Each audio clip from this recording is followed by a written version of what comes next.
Narendra Modi, the Prime Minister of India, challenges American President Donald Trump.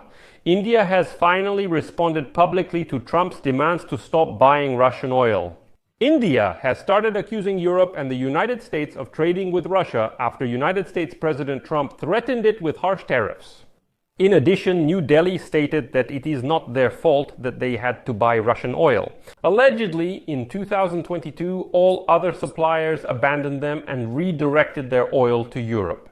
And so the Indians had no choice but to buy oil from the Russians. And besides, Joe Biden condoned these purchases, so they're not to blame. India portrayed itself as a victim in this entire situation. At the same time, Trump stated harshly that India absolutely doesn't care that their money for Russian oil is helping to kill Ukrainians. That's why India just needs to be brought to its senses. My name is Alexei Pechi. Today is August 4th. Let's analyze this situation together. How did India respond and what will happen next? But before we begin, I ask you to subscribe to this channel, give it a like, write any comment you want, and be sure to subscribe to my Telegram channel, Peachy News. The link to it is in the description of this video. Let's go through everything step by step. United States President Donald Trump said on Monday that he will significantly increase tariffs for India because it continues to buy Russian oil. Quote, India not only buys huge volumes of Russian oil, but also sells most of it on the open market, making huge profits. In this regard, I will significantly increase the duty that India pays to the United States of America. However, India pushed back today, stating that the United States and the European Union are unfairly targeting it for importing oil from Russia. Basically, you need to understand that tariffs are taxes that are paid directly by importers. Although countries that export goods may be indirectly affected, since higher prices generally reduce demand, causing countries to buy more from others with lower tariffs or to increase domestic production. Regardless, India will be impacted by these tariffs. And last week, Trump threatened to impose a minimum 25% tariff on goods from India, which is supposed to take effect at the end of this week, that is, on August 8, when the deadline that Trump gave to Putin to reach a peace agreement with Ukraine expires. Currently, Indian goods are subject to a minimum rate of 10%. Interestingly, Trump did not specify exactly what new tariff might be imposed on goods from India if it continues to purchase Russian oil. But earlier he stated that these could be exactly 100% tariffs. The day before, the Deputy Chief of Staff to President V, Stephen Miller, openly accused India of financing the war in Ukraine. That's already a rather loud and harsh accusation. Miller stated that India is actively buying oil from the Kremlin, thereby financing the war. Quote, Donald Trump very clearly said that for India, it is unacceptable to continue financing this war by buying oil from Russia. People will be shocked to learn that India is actually tied with China in purchasing Russian oil. That's a striking fact. But you know what's even more striking? That Miller says people will be shocked. So, you see, it turns out that in the West, not everyone, not even most of society, actually knows that India is currently the largest buyer of Russian oil. And this criticism from Miller, of course, became the harshest of everything the United States presidential administration has said about India. On the other hand, it shows that in the West, people don't always understand the bigger picture of what's happening.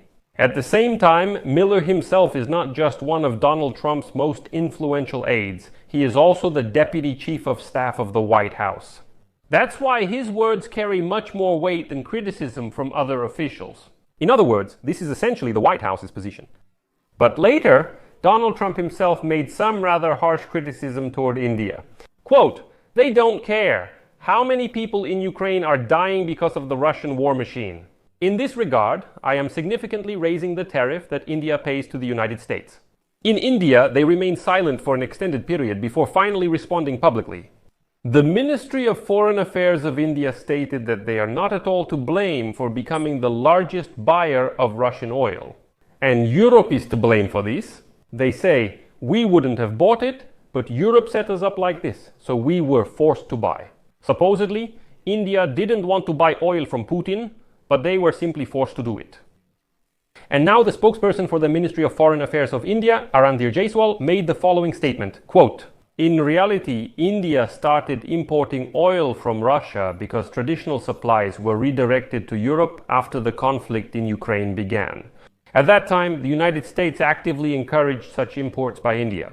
To strengthen the stability of global energy markets, India is simply forced to purchase Russian oil in order to provide predictable and affordable energy prices for Indian consumers. And there is some truth in what he says. Because, to be honest, Joe Biden's administration really did encourage India to buy Russian oil so that India could then sell petroleum products to Europe and thus stabilize the market, preventing a market shock.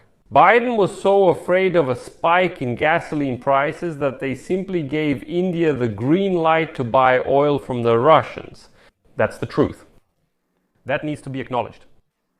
That's really how it happened, and back then people didn't talk about it much. But it's true. The Biden administration really not just gave the green light, but actually welcomed such purchases. They said, great, American oil will flow to Europe and you go ahead and buy Russian oil. Process it all into petroleum products and sell it to Europe so the market more or less balances out.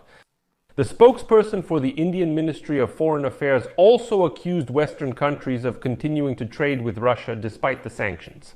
And he emphasized that in their case, this is not a matter of vital national necessity.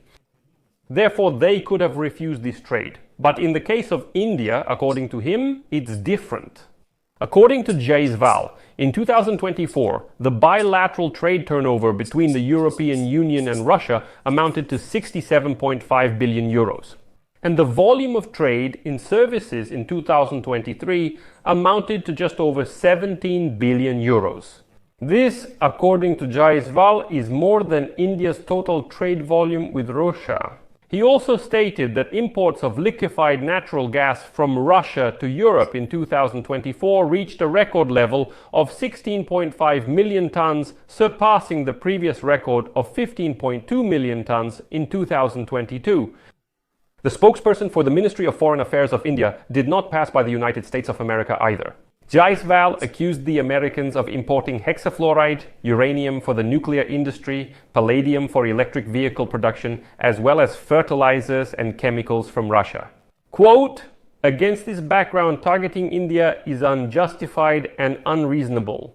Like any major economy, India will take all necessary measures to protect its national interests and economic security. Well, basically, according to India, everyone else is to blame, but definitely not them. Trump's threat to impose tariffs came as he increased pressure on President Vladimir Putin of Russia, aiming to achieve a ceasefire in Ukraine within a few days, shortening the deadline he had previously given him. And all of Trump's recent attacks, specifically targeting India, indicate that India will eventually have to make concessions to Trump, otherwise its economy will suffer.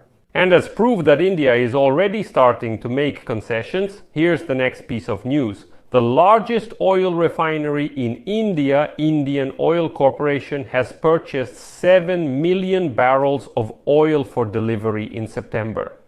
Specifically, the company purchased 4.5 million barrels of American oil, 500,000 barrels of Canadian oil, and 2 million barrels of DAS oil produced in Abu Dhabi. According to industry sources, the high volume of purchases is due to a partial replacement of supplies from Russia.